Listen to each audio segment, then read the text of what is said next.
అక్క ఎక్కడి నుండి వచ్చిళ్ళు ఏంటంటే ఇంత ఎండలో మీ అంగన్వాడీ వాళ్ళు చాలా పెద్ద ఎత్తున ధర్నా చేస్తా ఉన్నారు ఏంటి అంత అవసరం ఏమొచ్చింది? సార్ మాది మహబూబాద్ జిల్లా. నేను మహబూబాద్ నుండి, నా పేరు స్నేహ బిందు, సిఐటియు జిల్లా కార్యదర్శిని అంగన్వాడీ యూనియన్కి. మేడం, మా ప్రధాన డిమాండ్ ఏంటంటే ఈ కాంగ్రెస్ ప్రభుత్వం గెలిచే ముందు మేము 24 రోజుల సమ్మె చేసాం బీఆర్టీయూ ప్రభుత్వం ఉన్నప్పుడు. ఆ రోజు మంత్రి సీతక్క మా టెంట్ల దగ్గరకు వచ్చి మీరు మీరు మహిళలు మీరు చేస్తున్న పోరాటం న్యాయమైన పోరాటమే, మీకు ఇవ్వవలసినదే అని చెప్పేసి మాట ఇచ్చిన మంత్రి సీతక్క పదవిలకు వచ్చిన తర్వాత ఇప్పుడు మాత్రం మమ్మల్ని పట్టించుకోకుండా అదే మేనిఫెస్టోలో మీకు 18,000 రూపాయలు ఇస్తామని చెప్పారు. 2 సంవత్సరాలు అవుతున్నప్పుడు కూడా ఇంతవరకు దాన్ని అమలు చేయలేదు. కనీసం రిటైర్డ్ అయిపోయి 2 సంవత్సరాలు అవుతున్న టీచర్లు కానీ ఆయమ్మలకు కానీ గవర్నమెంట్ 50,000 1,00,000 రూపాయలు ఇస్తుందన్నది 2 లక్షలు 1,00,000 రూపాయలు పెంచింది. అదొక సంతోషమే. వాటిని కూడా ఇంతవరకు టీచర్లకు ఇవ్వడం లేదు. ఇవ్వకపోగా కనీసం వాళ్ళు పిట్టలు 70 సంవత్సరాలు వాళ్ళు సేవలు అందించి పిట్టలు రాలిపోయినట్టుగా రాలిపోతున్నప్పటికీ వాళ్ళకి పెన్షన్ సౌకర్యం కూడా లేదు. గవర్నమెంట్ ఇప్పుడు నూతనంగా 2020వ సంవత్సరం ఎన్ఈపీ అనే కొత్త నూతన విద్యా విధానాన్ని తీసుకొని వచ్చింది. దాన్ని కూడా ఈరోజు గవర్నమెంట్ పాఠశాలకు అప్పచెప్పాలని చూస్తుంది. దానివల్ల అంగన్వాడీ కేంద్రాలకు 6 సంవత్సరాలలోపు పిల్లలు రావకపోవడం వల్ల అంగన్వాడీ వ్యవస్థ నిర్వీర్యమయ్యే పరిస్థితి ఉంది. దీని మీద మహిళలు, బడుగు బలహీన వర్గాల వాళ్ళు, పేదవాళ్ళు అనేక సంవత్సరాలుగా ఇందులో పనిచేస్తున్నప్పుడు ఈరోజు ఉపాధి కోల్పోయే పరిస్థితి ఉంది. అంగన్వాడీని నిర్వీర్యం చేసే పరిస్థితి ఉంది. అలాగే ఈరోజు మేము అసలు మహిళలం కనీసం మా హక్కుల కోసం రోడ్డెక్కి పోరాడే అవకాశాన్ని కూడా కల్పించకుండా ఎక్కడికక్కడ అరెస్టులు చేసి ఈరోజు ధర్నాను జరగనీయకుండా చూస్తున్నారు.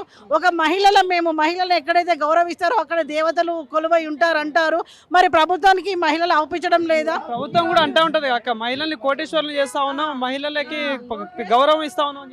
ఈరోజు మహిళలకు పెద్దపీట వేస్తామని చెప్పుకుంటూనే ఇవాళ మహిళలకు పెద్దపీట వేయడం పక్కన పెట్టేసి వాళ్ళ కనీస పోరాడే హక్కును కూడా కోల్పోయి ఇవాళ మా నాయకురాలు తీసుకొని అరెస్ట్ చేయడం అనేది అనిర్వచనీయం, అమానుషం. నిజంగా మహిళల పట్ల కాంగ్రెస్ ప్రభుత్వానికి ఇంత దుర్మార్గంగా ప్రవర్తించడం సరైంది కాదు.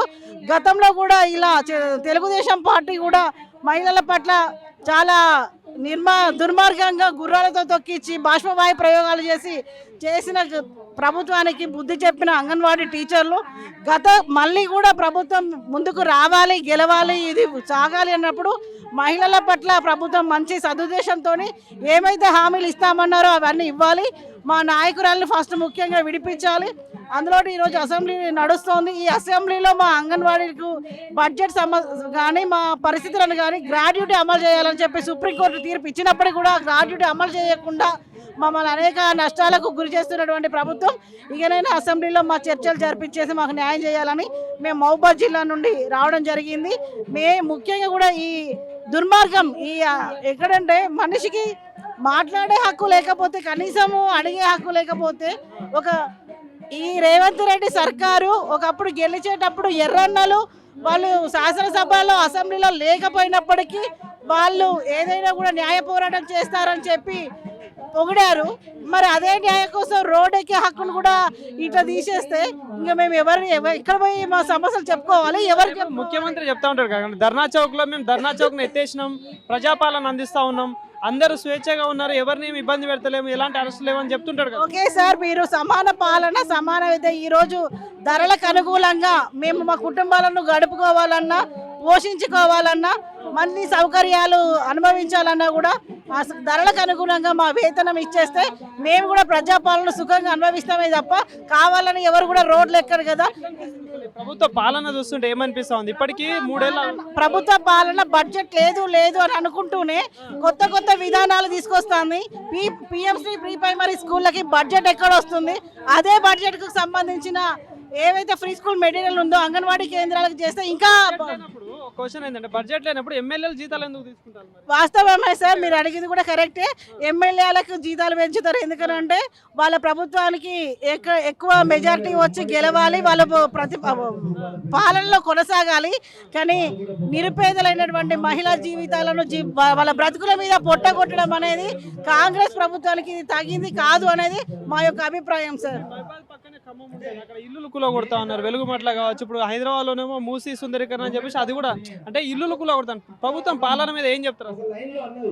ప్రభుత్వ పాలన మేము ఒకటేందంటే ఏ ప్రభుత్వం అయినా నిజం చెప్పాలంటే ఇవాళ మేనిఫెస్టోలో కానీ వాళ్ళ సిద్ధాంతం ప్రకారం కానీ ప్రజలందరినీ సుఖ సంతోషాలతో మంచిగా చూడాలని వాళ్ళ చట్టాలలో రాసుకొని ప్రభుత్వానికి అంటే గవర్నమెంట్ లేనప్పుడు ఒక మాట చెప్పి గవర్నమెంట్ వచ్చిన తర్వాత మాట చెప్పడం అనేది కరెక్ట్ కాదు.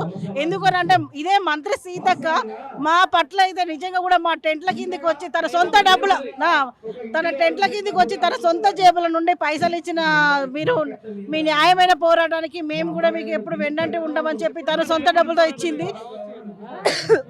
ఈరోజు రావడం పక్కన పెడితే కనీసం మా నాయకురాల్ని మా హక్కుల కోసం పోరాటం చేసే మా అక్కని తీసుకొని పోయి పోలీస్ స్టేషన్లో ముందస్తు అరెస్ట్ చేసిండ్రు. ఫస్ట్ ఆమెను చర్చలకు పిలవాలి, మాకు తగిన న్యాయం చేయాలి. చేయకపోతే మాత్రం మేము కూడా ఇదే విధంగా రోడ్ ఎక్కి మా సమస్యలు తీరేంత వరకు పోరాటం కొనసాగిస్తూనే ఉంటాం. ఇది మా యొక్క ప్రధాన డిమాండ్. అంతే. Thank you.